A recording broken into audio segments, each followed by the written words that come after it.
Would you say that this is the thing that actually like differentiate people who succeed or who doesn't? I mean, one way to summarize this entire industry is like just refuse to give up. I mean, literally, if whatever, man, I want to be an agency owner or a coach or whatever the hell ever. You have that idea, just refuse to give up. Hire the right mentor. You know, like Tony Robbins said, find someone who's doing better than you. Do exactly what they're doing, and you'll do just as well, if not better. It's a big part of the equation that people just don't talk about enough is just don't give up. Yeah. Like do the damn thing, and then do. Oh man, business isn't growing. Did you put in that new offer we talked about? Did you put in the new funnel? Did you put in? Did you try it? No, no, no. Oh, okay. I guess it's not working. So honestly, man, success loves speed. The difference between the ones who make it and the ones who don't is people are taking action. Yeah. Like people are taking consistent action, they're winning. Like the people just keep giving up and they're not really doing anything and they're just like hanging out and they're just like thinking and they're not really doing much. They're not making it, man. It's inaction. There's so many things I don't know how to do, but I understand like some basic business stuff.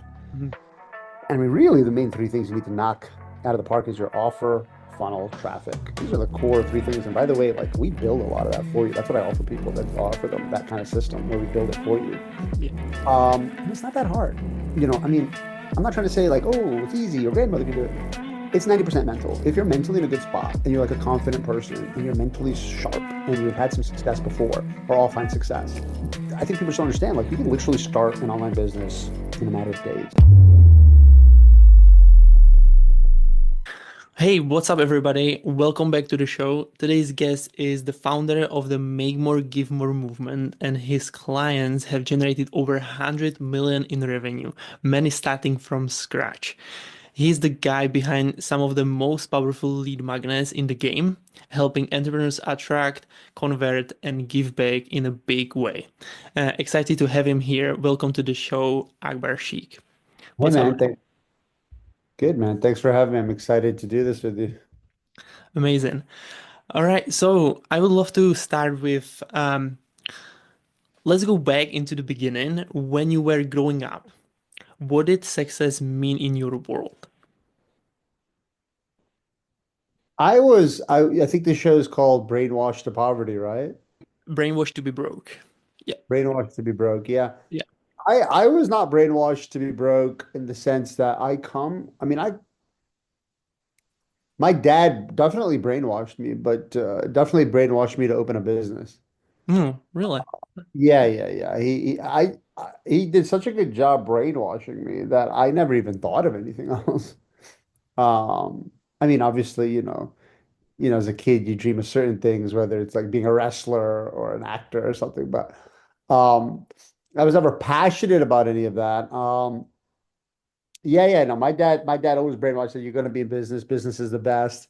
That all these, and my dad's not a man of ego, but he would say things like, "Oh, all these people like doctors and engineers and IT, they can all work for you. That's fine. You don't have to be. Why become the doctor if you can be the one hiring the doctor? That sort of thing."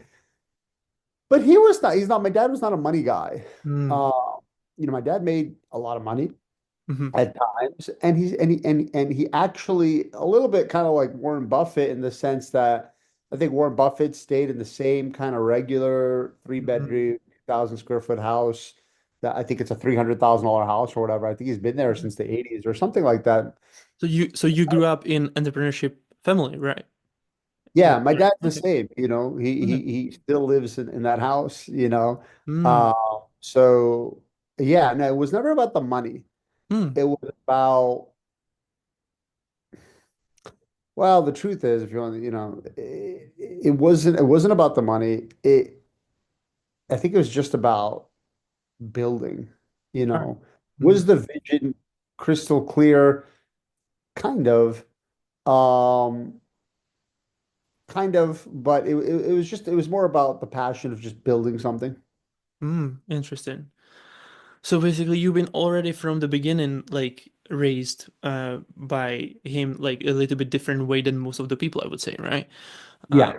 Yeah, so he gave you basically the opportunity to actually like see the world differently than most of the people basically because for example my scenario was like that I've been growing up with in a family of just people who've been working in a corporate job and it was like you need to do study school to get good grades and then just go ahead and like get a job and basically if you're not going to have good grades, you're not going to be able to get a good job. So, and that's basically the line, and then you need to follow that. And that's basically how I should like how the life should look like for me. Um, for you, it was completely different from the beginning, right? And was there like a, how he wanted you as a person or as a what should be way you should go? I it wasn't crystal clear, but it was Mm, always just like business, business, hmm. business, Okay. business. And I guess it's not hard to brainwash a kid in that regard. I mean, if you, or even an adult, if you Mm, constantly say the same thing, like if my wife, for example, is constantly like, we gotta go on vacation to Florida, we mm, gotta go on vacation to Florida. Eventually, be like, God damn, let's go to Florida. You know what I okay. mean? Yeah. And so it just kind of becomes like you actually like eventually you'll just like book it without even thinking, right? So similarly, I mean that's kind of an easy way to I think I think I don't that's an easy way to brainwash, someone if you want them to be in business. Just keep talking about it. And to be honest with you, I was surrounded with it. Um, in college there was this debate, is business um Mm, are you born into it or can you turn into one? mm, I don't really know the answer. I just know that for me, it was a mix of both of that. mm, mm, Definitely there's some genetics at play, definitely, because people have like it's an interesting conversation, but like my risk tolerance is extremely high. mm, There's other people who have like very low risk tolerance. mhm, And so it's hard to be in business, you mm, know, if you have a low risk tolerance. Can you develop the skill to have a higher risk tolerance? I mhm, don't know. I don't know. mm, But I do have some natural skills that align well with business, and I also have some skills that don't align very well with business. Or I also have some lacks that hurt in business. But yeah, look, I think that I mean I'm a fan of business, but to be honest with you, man, I don't know. I mean, I'm a freedom junkie. would you say that the like the tolerance of being making things like not succeeding or doing things wrong, or it's not even if doing things wrong, but do you think it's like one of the big part of actually being successful in a business, that you I have didn't say that the that you if you have the tolerance of like fail, like if you actually can accept it and you can do it again and again, is that would you say that this is the thing that actually makes people like differentiate people who succeed or who doesn't? I mean, one way to summarize this entire industry is like just refuse to give up. I mean, literally, if whatever, I want to be whatever, man. I want to be an agency owner or a Mm, coach or whatever the hell ever.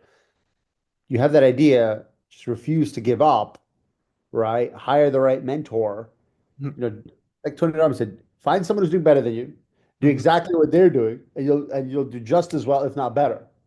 mhm. You know. So I mean, I think a big part of the equation that people just don't talk about enough is just don't give up. Yeah, Like do the damn thing and then do, oh man, business isn't growing. Did you put in that new offer we talked about? Did you put in the new funnel? Did you put in the new traffic? No, no, no. Oh, okay. I guess it's not working. mhm. Working or you're not doing it. So do the damn thing and refuse to give up. I mean, honestly, that's a huge chunk of it right there. It's not that complicated, man. For me, the hardest part of winning an entrepreneurial is just being consistent in Oof. taking care of your mind, man, because this whole thing is 90% mindset. So just staying mentally healthy, Mhm, it's not the world's easiest thing to stay positive and alert and fresh and get rid of because it's a very holistic thing. You can't eat, in my experience, you can't be eating a lot of junk because that fogs up your brain, totally. right? You have to be around positive people. You have to have a very deep belief in what you do. You have to really feel benefit from it. So there's a lot that goes into uh, protecting and having an optimal mindset. Mhm. That's probably the hardest part about business is that is just maintaining an incredible positive attitude. So when you've been growing up and you're like the way that your dad raised you, did you have already this mindset from the beginning, or did you have to develop it? Like, was there some different type of like, mindset shift that you need to uh, change in your way to Yeah. become successful? Yeah, I had to develop it for sure. Mhm.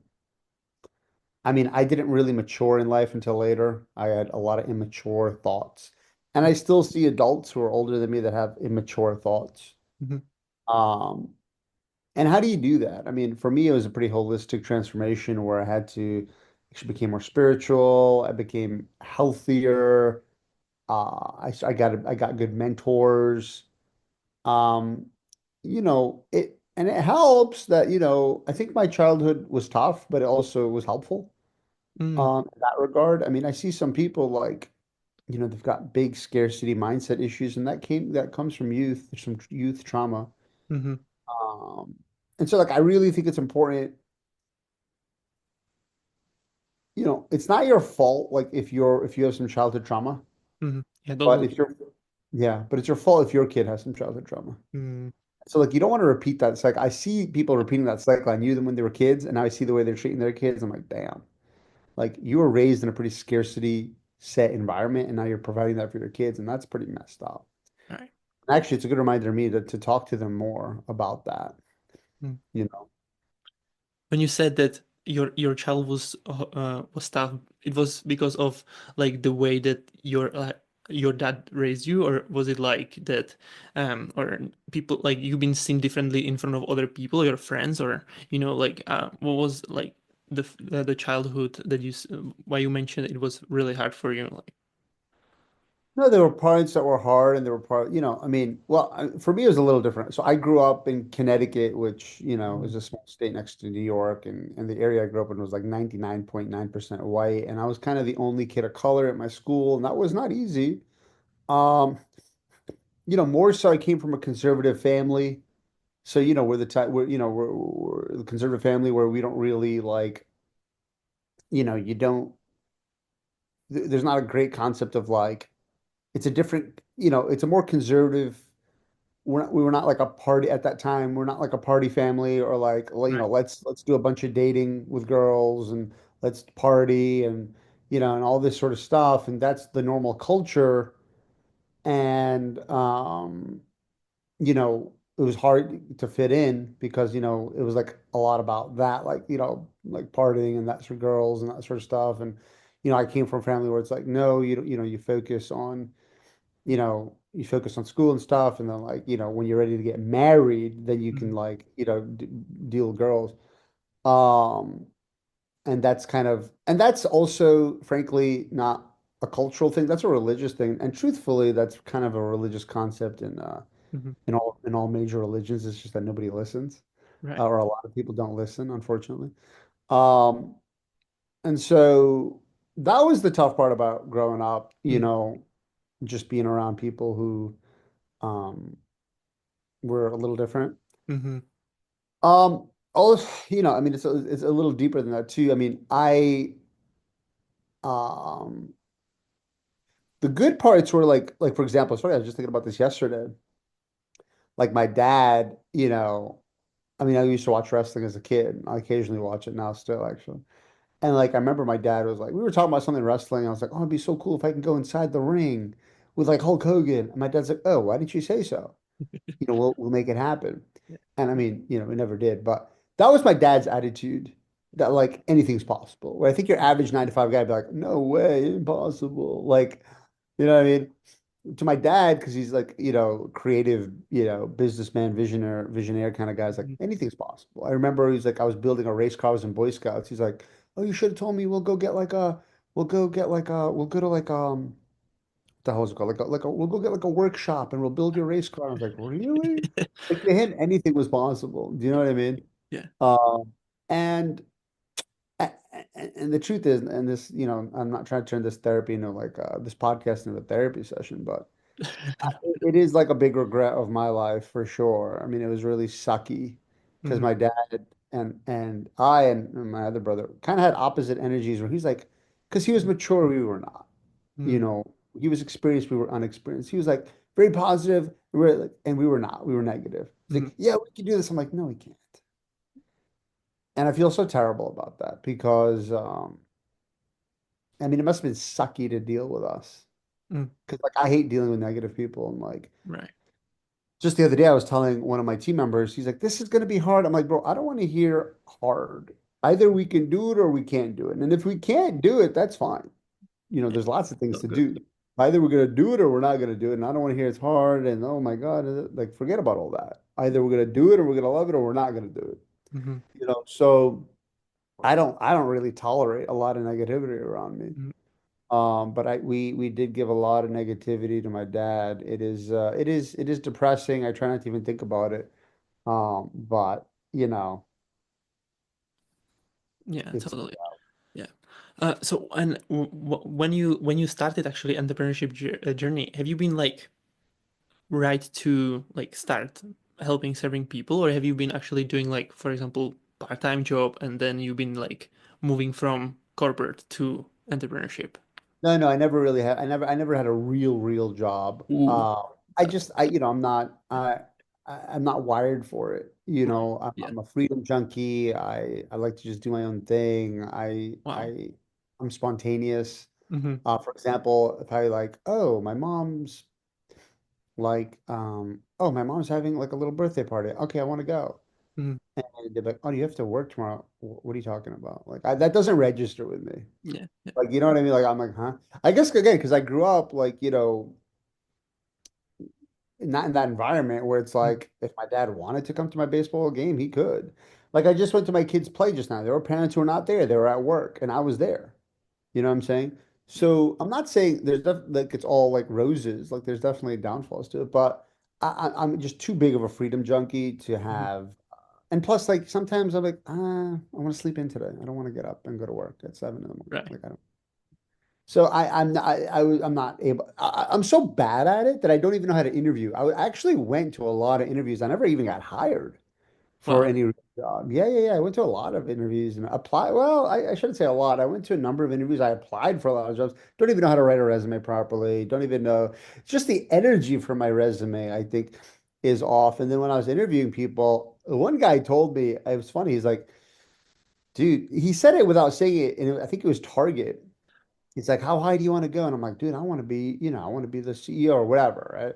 And this guy's like, okay, this guy's coming for my job. And he said that during the interview. And I think I probably talked too big, you know what I mean, in some of these interviews or something. But, I mean, look, I think if you can do a job, I think it's great to do one, you know, uh, it depends, man. It depends. There's some like kids, man, like really young guys. Like I got a cousin, man. He's 20s, young 20s. He's got like a little seven-figure business, dude. He's super Mm. smart, you know? Wow. He never actually didn't even go to college. I don't think he went to college.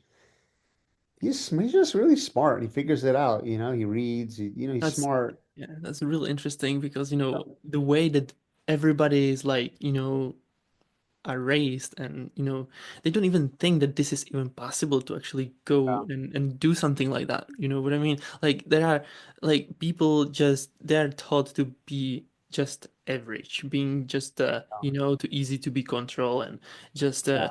yeah. So what is your take on this? Because like I see people, for example, like going to school taking loans like for um like student loans, and then they are ending up with paper which doesn't even make sense, and they are like, you know what I mean?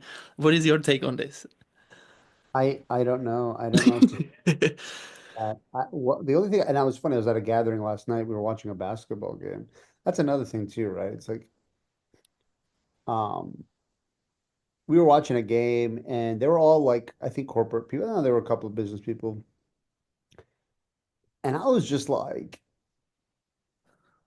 I was like, dude, just to let you guys know, like you could do a business, like, dude, especially now with AI, like it's too easy to start a business. And again, what's your definition of a business in the first place? There's Hmm. so many different types of business. Like I, I'm not necessarily a solopreneur because I have some team members, but I'm probably at this exact minute a bit of a lifestyle business. What does a lifestyle Mhm. business mean? It means that, it kind of operates on me. Like if I just disappear tomorrow, is it going to make sales? I Right. mean, actually it could, but yeah, I mean it could, but it it's not like there's different types of businesses. There's like a solopreneur where you're doing a lot of it. There's like a more relaxed solopreneur, which is you have some team members, so you're not doing as much. And then there's more of like I don't want to say corporate but there's more of a business built to sell. You know, it has divisions, it has Right. heads, it's Yeah. faceless. They have different departments. Mhm. So it depends and there's no right or wrong answer. It just depends on your vision and what you're trying to build. And I think everyone needs to get clear on that. I mean, I've primarily had a similar type of business for years. Mhm. Um, now I am trying to actually go into a little bit more of a let's like a little bit more of a faceless kind of thing where we're a Mhm. little bit more corporate-y. I'm just kind of at that age, but Mhm. there's no right or wrong answer. But what I want to tell people, if they don't know, and this is totally like from the heart, dude, it's not hard. Like I'm technologically illiterate, funny looking brown guy with a name nobody can spell or pronounce. Yeah, I hit the top 1% of this industry. I don't even know how to operate ads. There's so many things I don't know how to do, but I understand like some basic business stuff. Mhm. And I mean, really, the main three things you need to knock out of the park is your offer, funnel, traffic. I mean, these are the core three things. And by the way, like we build a lot of that for you. That's what I offer people. I offer them that kind of system where we build it for you. Yeah. And it's not that hard. I mean, I'm not trying to say like, oh, it's easy. Your grandmother can do it. It's 90% mental. If you're mentally in a good spot and you're like a confident person and you're mentally sharp and you've had some success before or offline success, it's not like I think people just don't understand. Like you can literally start an online business in a matter of days. And actually you like technically like okay, let me be super conservative. You can actually start a brand new business and have clients within your first 30 days. Mhm. By the way, people have done it in less. People have done, I Mhm. mean, okay, I'm not, I mean, people have done it in a matter of days. You understand what I'm saying? Yeah. Uh, I mean, you understand, I'm giving you an example. Um, but I do want people to know that it's not in my book that complicated. I don't think. I mean, I think it's a beautiful, I think it's a more holistic way of life. Mhm. I think a lot of these corporate people are unhappy, they're burnt out. They have the golden handcuffs, man. They've got like it's hard, like it's not easy. It's not the world's easiest thing being an entrepreneur, but a lot of flexibility. Um, you know, it's fun. And I just want people to know like it's not as hard as you think it is. Mhm. Yeah, totally. Yeah, that was the biggest like realization for me when I actually like hired a coach. Um, yeah, that was like he cleared up for me the path, basically, and that was the time when I figured out that literally like for business, like to have a success in a business, you need to have a traffic, offer, and sales conversion process. Yeah, Those three exactly. things are the this is the secret what you need to, and it's cleared up a lot of like the noise behind around, and that was like really really crucial for me to understand this, to actually be able to start focusing on the right things, right? When you start, like when you started, was what was your first business that you started? Are you still in the same business, or like Oh, kind of. I mean, look, I've done a lot of different businesses. This past year's been like 7 years or something like that, and kind of. I mean, I was really, really by myself, and it was just I had this offer where it's like one-on-one, and we'll do like 8 weeks together. Every week, we'll just like go on Zoom, and I'll see your funnels and your emails, and I'll just optimize everything for you on the spot.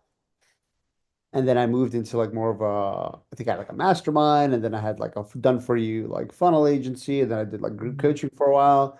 Now I've kind of combined coaching and agency. Like I build you a Mhm. funnel, like I build you the best lead, like your offer in the form of a Mhm. beautiful lead magnet. We put it in a stunning funnel, Mhm. and then we give you viral type social media and emails to promote it. And then you work with my dream team and I Mhm. every day to help you knock it out of the park. for So that's my people current offer. for people who are starting, what type of business would you say to start with? I like right now. I mean, I like AI arbitrage. Right. I mean, like, would you start with service providers, like being service provider, or would you start with Yeah. coaching, like, or course I creator? would say to be a service and be like AI arbitrage. So for Mhm. example, like AI can do these amazing things right now, but the masses, A, they don't know about it, and B, they don't want to, they're tech illiterate. They don't want to mess with it. They just want someone to do it for them. People Right. pay for a result. They don't Mhm. care if Yeah. you're using AI or literally Result. smart monkey. They just want the thing done well. So, like for example, AI can do so many things. So, for example, I'll just use a very small, silly example, meal planning. Like, Mm, hey, we're gonna answer a couple questions. I'm gonna give you this beautiful meal plan. It's mhm, $100. AI is making the whole thing. You're selling it for 100. This is AI arbitrage. I mean, you can go up a lot more expensive. Hey, answer a couple of questions. We're gonna give you emails for your company for the next year. Whatever. mhm, I don't know, $2,000. Hey, we're gonna um we're gonna build you 30 uh you know a faceless videos that's gonna promote your business, 2,000 a month. mm, AI does all of it, 3,000 a month, whatever it is. That's the easiest thing to do, I think, right now is AI arbitrage. You find a need that people have that they're willing to pay for and that AI can do a great job on, and then you're just a salesman, you're just a middleman.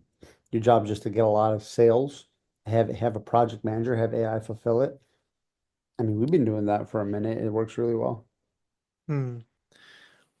Yeah, so completely agree with this because I'm in the AI industry a lot, and I'm figuring like I'm playing with it all the time. Like this is like like for me it's super helpful with every area.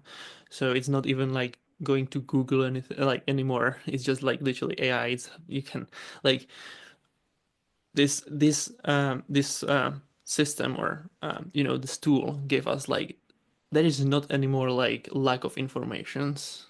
It's Yeah. just people are not doing or not like thinking about like actually being able to being resourceful. Basically they are not resourceful. They don't want to do stuff on their own. They rather to pay somebody to give them the informations. Um but what would you say to somebody who like what would be the biggest shift like in if they are in the fence when they are deciding to go on entrepreneurship journey? What would be the biggest like I mean, mindset? get off the fence immediately today. Go hard for 30 days. Go Mm, hard. Just give it your all. Go hard for 30 days and see if you like it. Get a good mentor, follow a blueprint, go hard at it for 30 days. See if you have what it takes or not. But the thing is you kind of can't go in with an attitude of, oh, I'll try, I'll dip my toe in. You got to kind of convince yourself a little bit, or at least trick your mind, or if you truly believe it, great. This is 100% going to work. We're mm, going to dominate. This next 30 days is going to be transformational. It's going to be incredible. yeah. And you need a strong why. Like, why are you going to do it? Like our whys help people make more to give more to Mm, their families, communities, favorite charities, hence making the world a better place. Look, you can't lose, man. If you just go hard, you refuse to give up.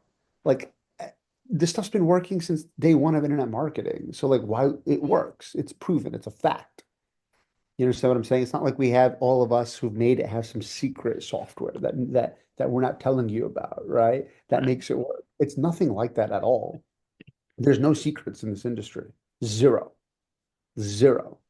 And so what does that mean? Everything you need to kill it is out there publicly, uh, for free on YouTube. Now you can go that route. Hiring a mentor is much easier and faster, Mm, because there's too many different schools of thoughts, and you're gonna go nuts by trying to do it yourself. You can do it yourself. It just takes a lot longer. It's a pain in the neck. It's a nightmare. I don't recommend that at all. I've always hired mentors since day one. Success leaves clues. You go talk to other people who are killing it. They've all spent 6, 7 figures on mentors. And so, the moment I became a millionaire was when I was completely broke. mm, I had failed and failed and failed in so many different businesses. And one day I was part of like a network marketing kind of company. And I was like about to give up again. And then we had like every Monday there was like a meeting where everyone's like, I made 5,000 today, and I made 6 sales today, and I made 7,500 this week, and da da da. And I'm like, oh my God, wait a minute. And I just had this moment of clarity, and I'm just like, damn, they all made it. They're all making this work. That means it works. mm, That means if it works for them, why can't it work for me? I've been doing this wrong. I'm just going to do it right. And guess what? And it's just this beautiful moment. And I think it came from God, where it's like, wait a minute, I'm just going to make this work or die trying.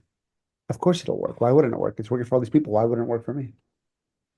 And it was that moment right there. I said, damn, I'm going to be rich.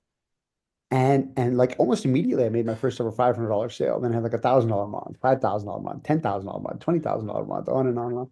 but it came from that realization that it's not the system. The system works. It's working for those other people. It's you. And so just commit to it and understand that it works and don't go in there with your negativity. You know what I'm saying? And so now when I onboard clients, that's the first thing I tell them is you got to come in here with a good attitude. You got to come in here positive. You got to come in here knowing it works. That's the only way it will work. Totally. So cool. So true. What would you um like what would you say to somebody who is still like or like what is the belief that you see that most people are still keeping believing that keep them, stuck, broke or like poor? Yeah, I mean, it's depressing. It's just honestly, man, success loves speed. The difference between the ones who make it and the ones who don't are just people are taking action. Like Yeah. people are taking consistent action, they're winning. Like the people just keep giving up and they're not really doing anything and they're just like hanging out and they're just like thinking and they're not really doing much. They're not making it, man. It's inaction. You know what I'm saying? It's like, success loves movement. There has Mhm. to be movement to have blessings. You have to make an effort. Like, and even I get slow at something sometimes. Like, dude, there's this webinar I've been trying to work on for a few weeks. I made no progress. I went to like one of my mentors yesterday. We did it together, and in one day, I made more progress than I did in the last month. I have a testament. This happens all the time. I have a testimony. Someone said, I've been with you for 10 days. I made more progress in the past 10 days than I've made in the last 6 months. And that's what it is. And that's what it is. Um, is just doing the damn thing, and you will Doing, make, because doing people just spend days and days thinking about it, tinkering, maybe, they're just not doing, they're thinking, they're tinkering, they're delaying, they're procrastinating, they're doing, you know, they're shiny object syndrome. They're watching some random webinar when they should be building. You know what I mean? yeah, totally. All right. So this was super, super powerful. Thank you for being here. Where people can find you. I got a gift for everyone who's listening here. It's a surprise gift, so you'll have to go see it. You just go to my name, akbarsheikh.com/gift. And you'll see it there. And I recommend you get it. It's really special, uh, potentially transformational in your journey to make more, to give more. And I really appreciate you. And I think my biggest secret is the key to living is giving. It's going to be hard to lose if you keep giving. So that's my recommendation for you. I hope you take it. And really had fun being here, man. Thank you. Thank you so much. Thank you for everybody who's listening. And if this stirs something in you, don't ignore it. Share it with someone who needs it. Subscribe, leave a review, and remember, you weren't born to follow the script. You were born to be free. Bye, everybody. Everybody, peace.